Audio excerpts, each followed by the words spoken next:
Do you want to jump higher and squat deeper? Then you need to work on your foot and ankle mobility. Your feet and ankles are underrated parts of your body. If you're a runner, a lifter, complete beginner, recovering from an ankle injury, you will benefit from this 10-minute workout. Today, we're gonna work that most underrated part of our body and using nothing but our body weight. Let's get started. Kneeling lunge position, and we're gonna do some 90-90 foot and ankle activations.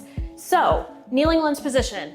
Ankle and knee are in a straight line. We're going to push into the ball of that big toe and our heel, and we're gonna lean forward ever so slightly until we can feel ourselves start to lift that arch of our foot off the ground.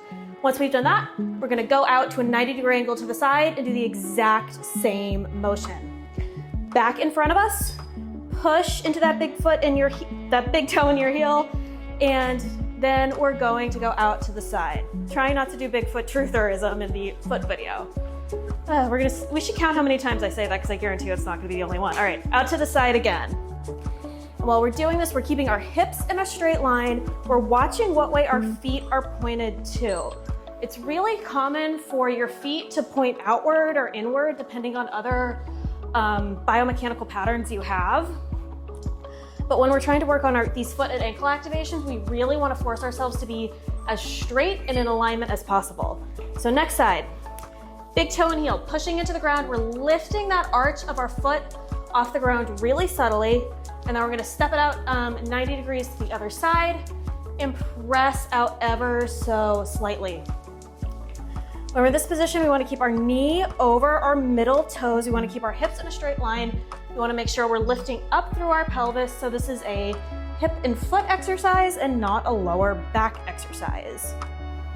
All right, pushing ever so slightly till you feel that arch of your foot come off the ground and then out to the side. This is a really good hip opener as well as a foot opener. So you're getting, or foot activation, I should say, killing two birds with one stone. All right, next we're going to take a towel. If you don't have a towel, it's okay. You can do it without it. It just makes the demo a little bit easier. And we're gonna do some toe scrunches on the right side. So I'm gonna place the towel right between like where my toe and my foot meet, and I'm just gonna scrunch it up, lift through the arch of that foot with all of my toes and come back down. So scrunching it up, lifting through the arch of that foot and releasing. Scrunch, hold, lift, release. If you don't have a towel, you can do this with a piece of paper. You can do this with kind of anything around your house that you can like scrunch between your toes. And this is also something you could just do with body weight. So if you just wanted to practice like scrunching your foot and having nothing underneath it, you can do that as well. Sometimes having something tactile can make it a little bit easier to get that mind muscle activation going. All right, so I'm gonna flatten out my towel a little bit and we're gonna do the same thing on that other side. So while we're doing this, we wanna make sure all 5 of our toes are moving, and we wanna make sure we're lifting through the arch of that foot. You've probably heard me say that about 5 times already, but rings true. A lot of us have a tendency to over-pronate, so we really wanna train our feet to just lift through the arch of that foot as well. Another thing, and this may seem a little counterintuitive, that while I'm doing all of these feet exercises, I'm also thinking about my entire kinetic chain through my entire lower body. So your kinetic chain is basically how your body absorbs gravity and forces through your entire body. So when I'm working a lot on these feet exercises, what I'm really looking for to see if I'm doing this right is, do I feel this in my glutes? Because that's telling me I'm not just activating through faulty movement patterns, I'm really engaging these glutes so I can really pull myself up straight and engage force correctly through my entire kinetic chain. All right, next we're going to do big toe presses. So my feet are pointed directly out in front of me, and I'm going to, in my right foot, I'm going to press into my big toe while lifting all 4 of my other toes off the mat. So while I'm doing this, again, I'm creating that arch in my foot. I'm lifting through the arch of that foot. I'm trying to lift all 4 of my other toes off the mat as well. So press, lift, and make sure we're getting that arch of our foot. Here, as I do this, I can really feel my glute work. So I'm pressing into that big toe, creating that mind muscle connection, and then lifting those other 4 and getting that good arch in my foot. One way I can tell if I'm doing this correctly is, do I feel this in my glutes? And I would encourage you to think about that as well. A lot of these feet exercises are small, subtle movements where you're not just like doing something that looks super active or dynamic, but it's a really great way to also work on this mind muscle connection. All right, standing out straight ahead of me, pointing everything in a straight line. I'm pressing into that big toe, lifting the other 4 off the mat. Now, if this is difficult for you, this is where that mind muscle connection comes in.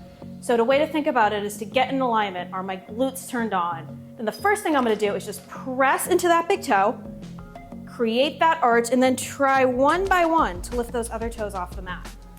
My left side is a little bit trickier than my right for me. So when I'm doing this on the left side, I really have to think about, okay, pressing through that big toe, creating that big arch, and then lifting up those 4 other toes all at once. All right, next we're going to do heel walks.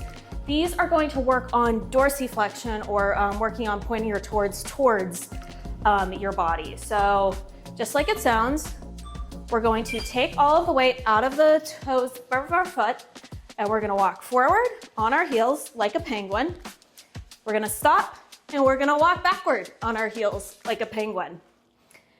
All right, we're gonna try to keep our toes lifted the entire time. We're gonna keep our body in alignment, and we're gonna walk.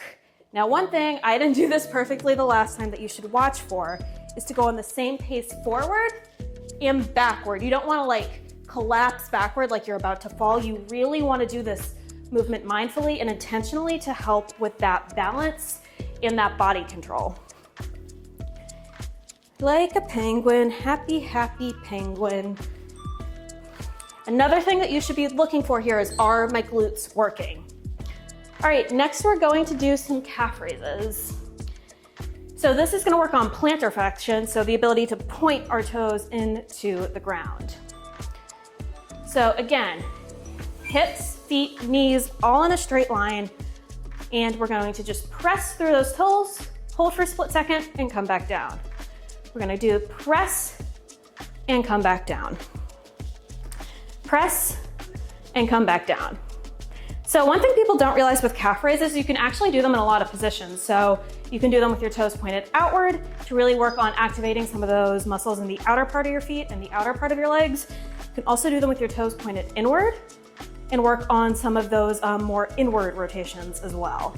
But for now, we're just gonna keep it doing it the vanilla version straight ahead of us, and we can go from there, because next we're gonna do a variation.